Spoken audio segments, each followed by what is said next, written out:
DeLuca here. Okay, so a couple of videos ago, I did a moving straight pour and said that I wanted to do another with a certain combination of colors because I really liked the way they blended together.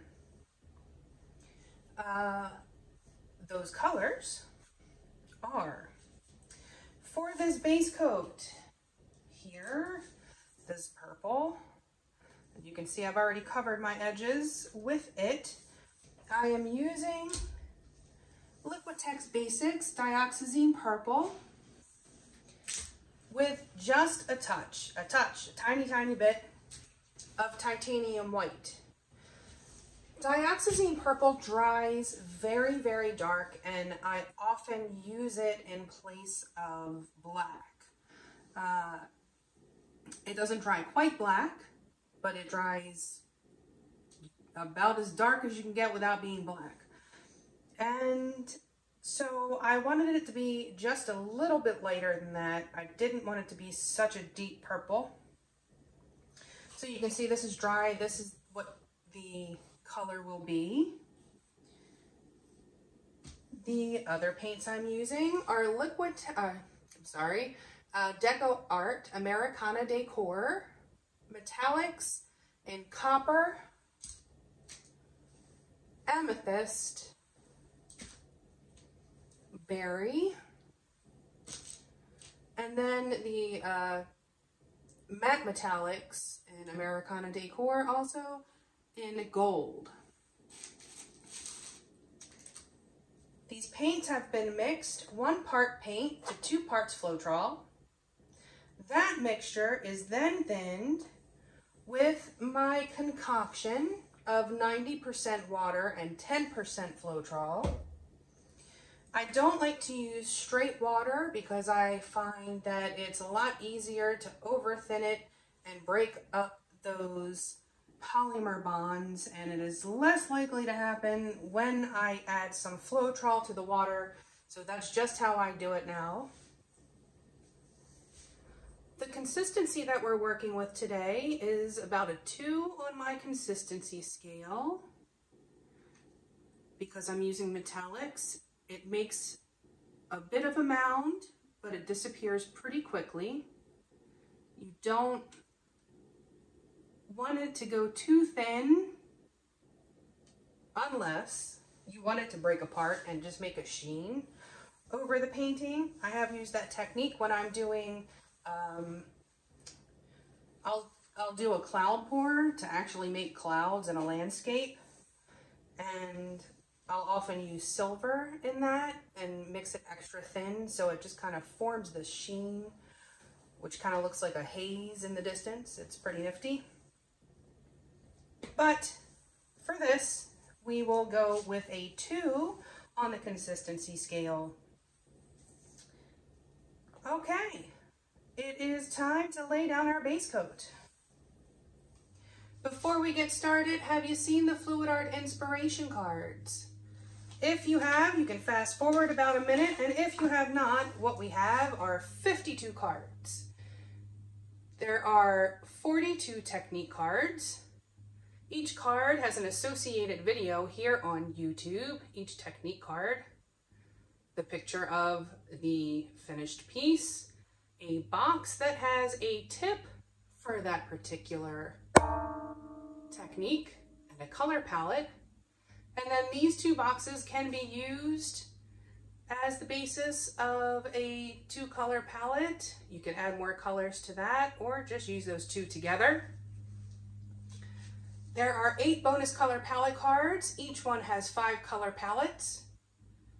Use all the colors or just use some of the colors. Mix and match the techniques with the color palettes, and you have hundreds of thousands of combinations. And it can be used for more than just pouring. The palettes can be used for beadwork or any other kind of painting, alcohol inks, you name it. These are available at my website, ginadeluca.net. Before I lay down my base coat, I'm going to put a bit of paint in my pour cup just to make sure, always have to make sure that I don't run out. It's kind of important because this is the paint that reacts with the other paints to make it sell. I did another painting where I tested to see what would happen if I used just these metallic paints, and they really didn't do much selling in the way that I like, which is those big, like juicy boulder looking cells. Methylate really quickly here. Okay. Just a hair more. That should do it. So you do need, for the technique that I am doing to get the kind of cells that I'm getting, this is my base coat, but I use the same paint in my base coat as I use for my background. What is the difference? The background is the color that falls to the back when I do a straight pour and winds up in between the cells. So it's kind of the paint that makes the lacing.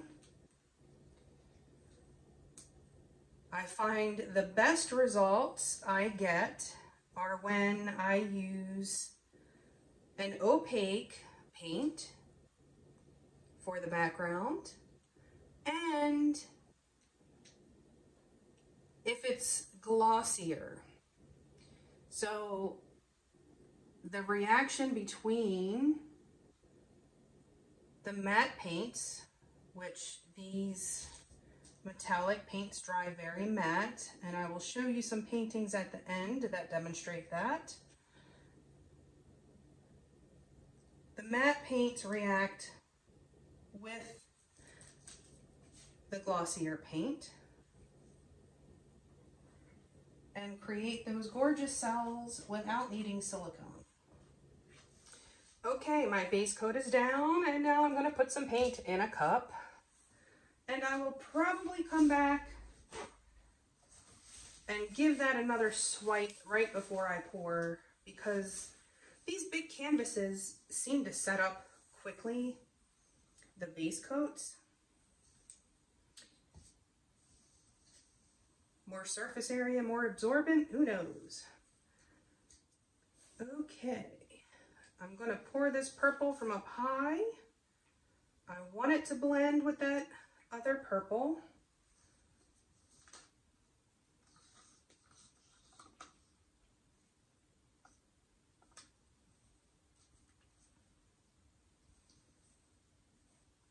And then the pink, or the berry, I should say.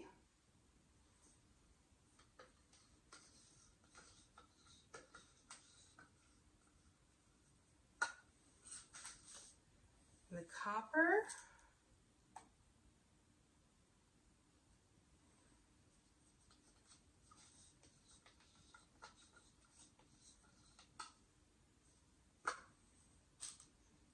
And the gold.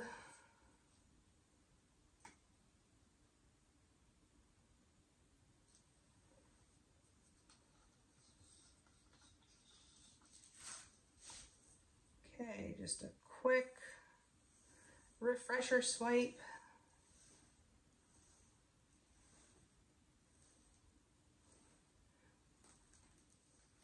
There's the cup. All right, let's make a mess, shall we? I'm going to pour from up high. I want these to blend.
I breathe when I do these. Okay, let's pop some bubbles.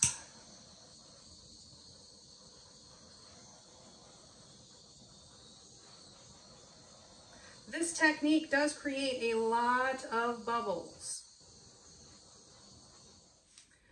Okay, this little center here, you probably can't see it yet, but if I stretch this out, you would, and I am going to preemptively demand part this center, hopefully. Okay, that's better. It was looking a little too realistic.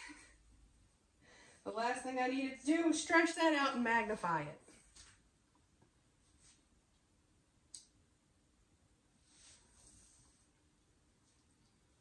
Okay, you can see I haven't done anything yet. There's no silicone in this.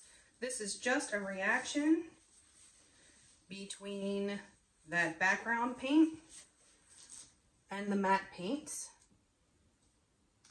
All right, let's give this a bit of a tilt. The more I move this around, the more cells will pop up.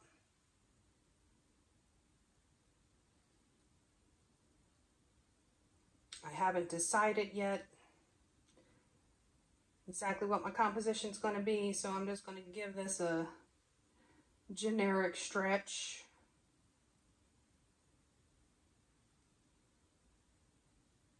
Always bringing the paint back to center before I change directions.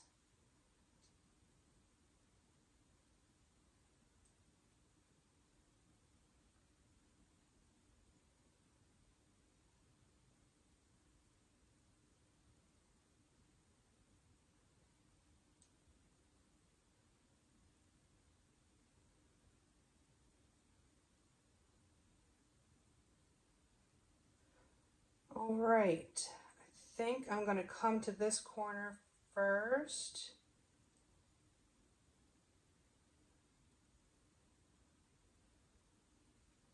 I like what's happening over here. And I would like this stretched out.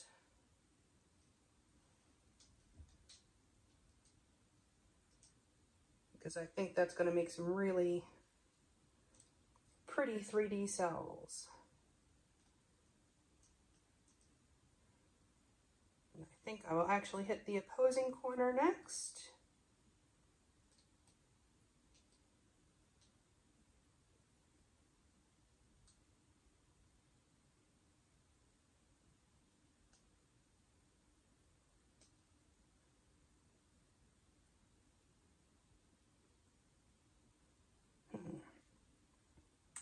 I don't like the way that's setting up.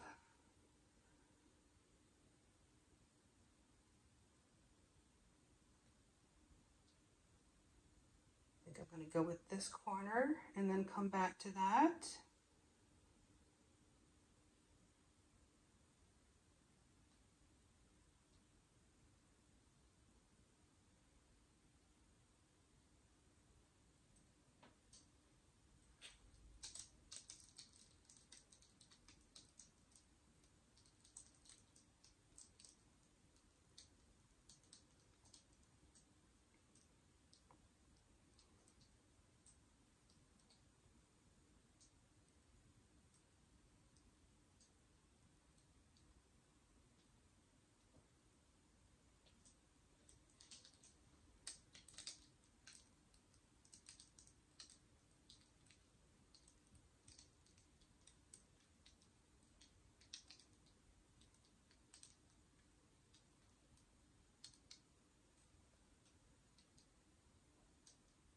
Okay, last corner.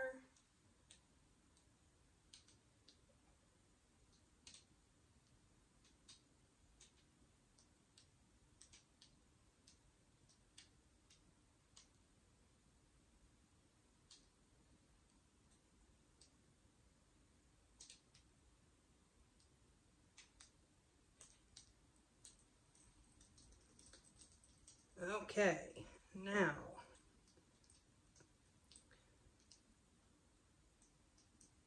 to fix the composition. Where do I want that center? I think I actually want it back up in that copper corner a little more. I want to feather out the edges closer to my left thumb. So I'll stretch that.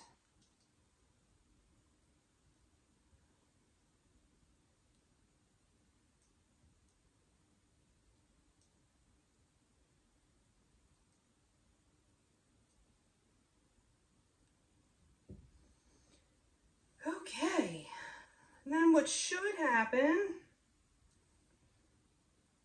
is I should get more cells over in this purple area. This part is exactly what I was going for. Exactly. So I'm just gonna let this sit and see what happens. I already love it, but I expect that there will be more cells popping up in this area. Probably. All right, back in a few. Okay, here it is. I'm very happy with this piece. Got some nice blending of cells here. I love when they do that. That's why I pour from up high, so that the colors will blend like that. And they look so 3D because of it. Look at that sparkle. Ooh. This area, this is exactly what I was going for. I wanted these kind of, the copper and the yellow and the, just all of those colors blending together. Looks like a turtle.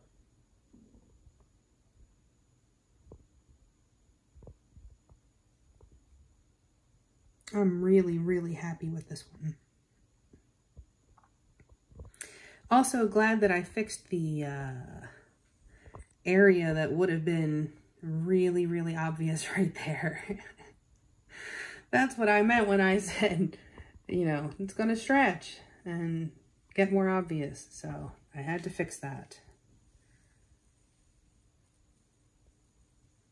Ruined a perfect Fibonacci, but it was worth it.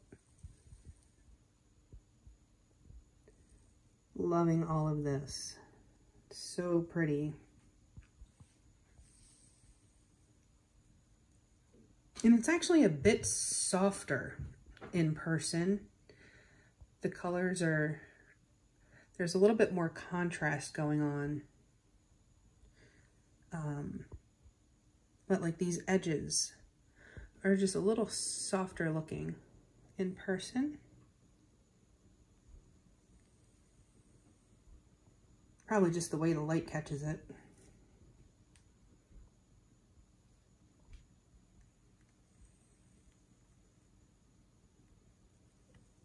But it just glows. So 3D.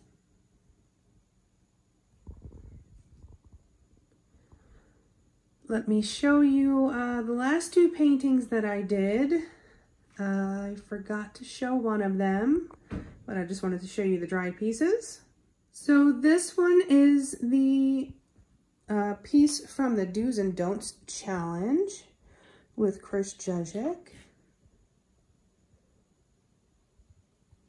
where my black paints just disappeared, the chalk paints. That is like the most that you see of it. Poking through a little bit on the edge. But this is all just that Prussian blue, where it mixed with the white, it's a brighter blue. But that is actually not black. That is blue.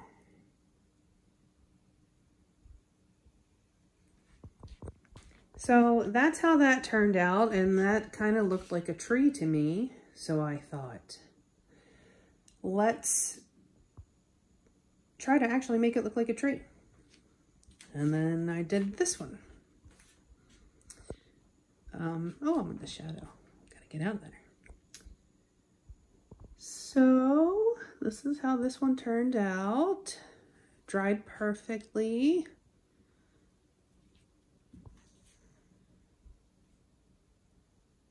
So the center here, where I didn't want cells, I used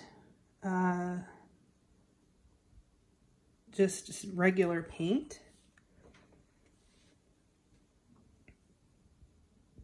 And where I wanted cells, I used the DecoArt Metallics because I know they sell. And if I had a single light source coming from the side, you'd be able to see it better. But this area is glossier, and then the metallics are more matte, but because they have metallics in them, it's hard to tell. It still looks shiny, but you'll just have to trust me on it. So that is that one. I love how this turned out. It's like the aura of the tree. I was hoping for more disbursement of the copper, but it looks like the tree has an aura, which I think is neat. Okay, well, that's it for today. I hope you enjoyed. I hope you learned something. I'm in love with this piece. Oh my goodness gracious. If you enjoyed, if you learned something, please do like and share and subscribe. If you're not subscribed, do that. Why don't you? I have lots of cool things planned. Ideas for paintings coming up. I'm going to be branching out a little bit. Still with the pouring, but you know, I'm going to get creative.